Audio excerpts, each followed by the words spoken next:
Hey everybody, welcome back to another video. Today we're going to be talking about some really budget staples in Master Duel. So some of these aren't exactly like budget, I guess, but they are like really easy to get. For example, something like Ash Blossom or like Lightning Storm. Like these cards do come in like a bundle that you can get, and it's just like 750 gems, and it comes with a bunch of packs. So I do want to just put these in here just to mention that they're like extremely easy to get. So let's go ahead and get started. So we have Psyframe Gear Delta and Psyframe Gear Epsilon. So these cards are basically very similar to Gamma, but they negate spells or traps. So that's about it. Yeah. Ash Blossom, you can obviously get this in the bundle for just 750 gems, and it comes with a bunch of master packs. It's absolutely worth getting. Then we have a copy of Retaliating Sea, which if a spell card is activated, you can summon it from your hand, and then any card sent to the graveyard is banished instead. And then it can search for Max C, which also is pretty cool and can sometimes come up, I guess. Next we have Zodiac Webtail, which if you look in the extra deck, you have Tiger Mortar, Borbo, Hammerkong, and Chakanine. The reason I put these in here is because if you do want to, you can invest in a mini Zodiac engine as like a normal summon, and then you can just invest into a Zeus, which is an ultra rare, so it's going to be a little bit more on the expensive side, I guess, but you can basically just invest in a little Zoo Core as a normal summon supplement engine to like Eldritch or something like that, and then just pop a Zeus on top of your Zodiac monsters, which could be pretty good. So all of the Zodiac, some of the Zodiacs are rares, such as like Whiptail. I believe Thoroughblade is also a rare, maybe Ram. Maybe one of those is a rare and one's a super, I can't remember. Then we have Cyber Dragon. So the reason I put this in is if you're against a machine deck, you can make Chimera Tech Fortress Dragon. It's not really as like good as it should be. You could also put this in against, or you can also invest into a Chimera Tech, what is it, Mega Fleet? But Mega Fleet I believe is an ultra rare, so you do have to keep that in mind. But I thought it was something cool that I figured I should mention. Next we have Tiny Spirit Vashuda, as well as the Monk of the Tiny over here in the extra deck. It's just really cool to have basically kind of like a compulse effect that you can just kind of do for free when you're going second. So I figured I should, actually you could also do it when you're going first, but it's more of a going second card. So I figured I might as well mention it because it's pretty neat. Then we have Kaijus.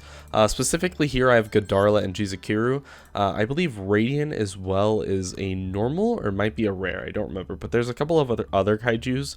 I think there's the Thunder one, but I think that these two are probably going to be the most popular because the Jizukiru has a higher stat.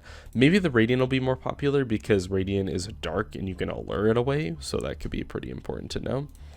We have Raigeki. You can actually get this in solo mode. I believe it's one of the first stories, the first or the second story, I don't remember. But you can get this really easy. Same thing with Monster Reborn. You get it like really easy at the beginning of solo mode. Next we have Spiritualism. This card has a lot of like buyouts in the TCG, which is really funny because you can bypass Imperial Order with it because it can't be negated. So you just bounce the Imperial Order back to their hand. It's kind of funny. I figured I should just mention it because it's kind of a funny thing. Lightning Storm, very similar to Ash, has the 750 gem cost to it, so you can buy that in the shop with a bunch of master packs. We also have Psychic Eraser Laser. This is something that was kind of talked about in, I believe, Lightning Overdrive is when this came out. Maybe it was Blazing Vortex, I don't remember, but it was like one of the only other good cards in the set. You could also try something like Fissure or Smashing Ground, or I think the other one, what is the other one? Hammer Shot. They're all just like a 1-for-1 trade to like destroy your cards. So it's kind of cool, I guess. I don't know. It's not like that great because this one has to target a extra deck monster specifically, but I mean it is kind of cool. Next we have Swords of Concealing Light. This is just a mass Book of Moon on your opponent's field. Not a quick play, which kind of sucks, but it's kind of cool. Dimension Fissure, just a floodgate. You could also like get like Macrocosmos, I think, is like a super rare, so this is like a really good alternative to it because it's just a rare. And it's a floodgate. This card's like crazy, so it's kind of funny. You could play this in like Eldritch maybe. The only problem is you don't want your Eldritch to get banished, so maybe you have to work around with that somehow. Mystical Space Typhoon, this is like the best back row removal. I don't think I even bought these. I think that these came in a structure deck or something, because I never crafted these or anything. I just had them, so yeah, I don't remember. Let's see, how to obtain. It probably will tell you here in just a sec. Yeah, it comes in the Synchro structure deck, so I think that's the one I got, and I just got them immediately. Book of Moon, it's pretty cool. Just basically one for one trade. Can come up. Sorry, did I say emergency? Enemy controller. Being able to, you know, change battle positions, or you can push for damage by attributing your monster to controlling of something, which is kind of cool. Forbidden Chalice, basically the budget version of Droplets to negate a monster. Silent Graveyard, this is a budget version of Abyss Dweller. Since Abyss Dweller is an ultra rare. It's also kind of cool because obviously you can play this on the main deck and then just stop everything in the graveyard. The difference between this and Abyss Dweller that is kind of cool is that this is chainable, in the sense that Abyss Dweller says like cards can't be activated in the grave, but if a card's activated and then you chain Dweller, the card still resolves in the grave because it activates before Dweller can apply, if that makes sense. Whereas if you chain Silent Graveyard, it just negates the effect entirely. Forbidden Dress, it's kind of whatever. You just like, card can't be targeted. You can like chain it to your own stuff, and then like you can't be Veilered, I guess. So it's like kind of like a poor man's Call by the Grave in a sense, if you're trying to play around Effect Veiler and Imperm exactly. But you'd have to like do it beforehand, so it's like not nearly as good at all, but like it can have that purpose, I guess, especially because like they could just chain the Imperm Veiler to it, so it's not really that good at all. But I guess it was kind of worth mentioning. It's kind of cool. Blizzard, so this is really cool. Can bounce a spell back to the hand and then negates the effects of the spell for the entire turn. You can negate a lot of really cool stuff. Like you could set this card and you kind of have it work as like a Forbidden Droplet kind of, like, or no, not Forbidden Droplet, to like stop Forbidden Droplet or Dark Ruler. You can like chain this to it, target it, and put it back to their hand, and then negate it for the turn. So it's kind of like anti-spell in that sense, or like Imperial Order kind of like it's like a replacement for that kind of, so it's kind of cool. Torrential, I'm actually really surprised this card is a rare. This is really crazy. So yeah, wow, this card's really good rare. Bottomless, not much to say about it. Needle Sealing, another copy of Torrential. I'm also really surprised this card is a rare. I think this one fits as a rare, but I thought that like Torrential would be like a super or an ultra, but it's not. It's kind of crazy. Compulsory Evacuation Device, to target a monster on the field, return it to the hand. I mean, in 2021, or I guess 2022 now, that everyone's summoning from their extra deck, you can just bounce it back to their extra deck, and then they kind of lose a lot of advantage, so that's kind of cool. Point of the Red Lotus, this card is really good, especially if you're playing a combo deck. You can make your entire combo deck, set this card, and then just rip a Dark Ruler or Forbidden Droplet out of your opponent's hand, which is really cool. Or you can just rip their best combo piece out of their hand and they can't play, so that's really good too. Now we have some Paleo Traps. We have Canadia and Dynamiscus. Just really good cards, being able to target a card, banish it, or Book of Moon it face down. It's kind of cool. Plus you can also get a body out of it. Floodgate Trap Hole is pretty cool. When your opponent summons monsters, you can flip them all face down and they can't change their battle position, so they kind of get stuck. Sometimes if you hit up like your opponent with this, especially if they're playing like Pendulum, they just like can't get rid of their board, which is kind of funny. Lost Wind is really cool, being able to negate stuff, and also it can come back. It's just pretty cool. It's kind of like a budget effect veiler in that sense, or Imperm also. Same thing, basically.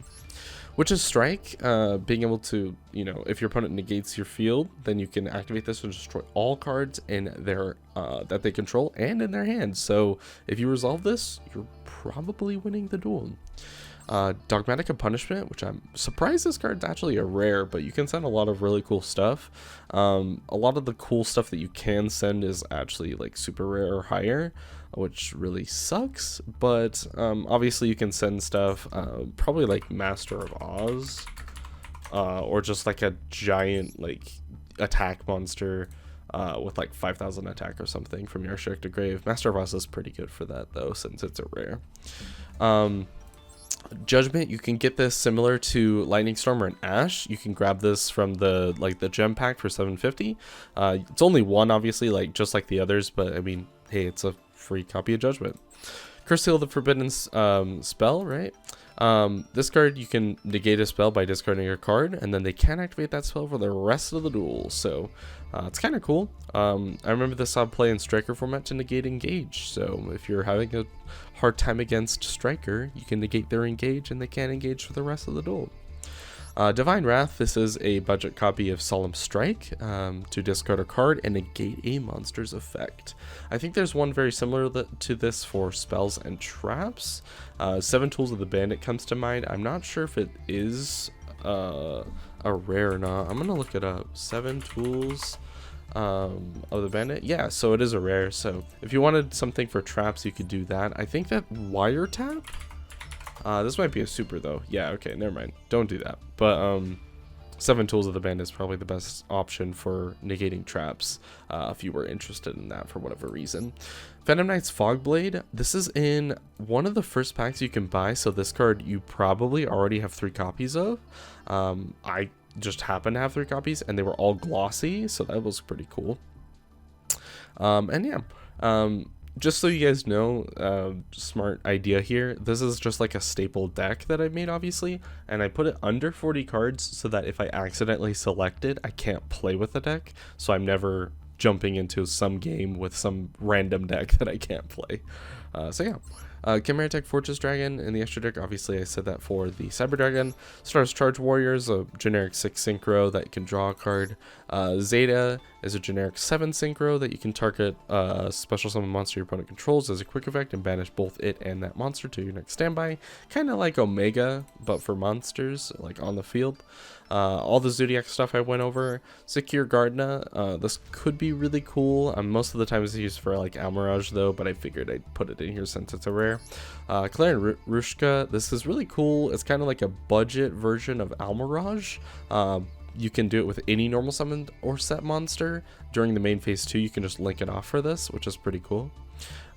So yeah, like a budget Almirage pretty much, although it's not like a cyber, so you can't go into secure, and it's also earth, so it's not like a great typing, but it exists. Monk of the Tenyi, I already explained with Tenyi Vashuta. Gravity Controller to get rid of a non-link monster in the extra monster zone. Usually this is used in Shadal to get rid of it, but you can find some other really cool applications for it sometimes, and it kind of has a pretty cool effect. Proxy Dragon, this is just a generic effect monster that points left and right. Kind of interesting, can come up depending on if you're link climbing for whatever. Pentastag, this is probably the best generic Link 2 monster in the game that's like a budget card, because it just requires 2 effect monsters, and then if your Link monster battles, you do piercing damage, which is really good because if this is linked to anything, by the way, linked means that it literally just points to it, so as long as a card is above it or below it, then it's considered linked, and both of them will do piercing damage, which is kind of cool. So it comes up sometimes, and you can like cheese out like a game with like piercing damage, which is kind of cool. Backup Supervisor is a generic Link 2 that points down and right, which is kind of important. It's slightly better than Proxy Dragon in that sense, that it does have the down and the right arrow, so that you can, you know, use it. You have a utility in that sense that you can use it to extend your link zones, or you can start your link zones, so that's kind of cool. And Cheonator Transverser to basically just swap stuff, which is really cool, especially if your opponent just doesn't expect this. You can just turn one of your monsters into one of their monsters and vice versa, and you just take one of their biggest dudes and, you know, it's yours now. So yeah, that's actually going to do it for today's video. So I hope you guys enjoyed, and enjoy some of these budget staple cards.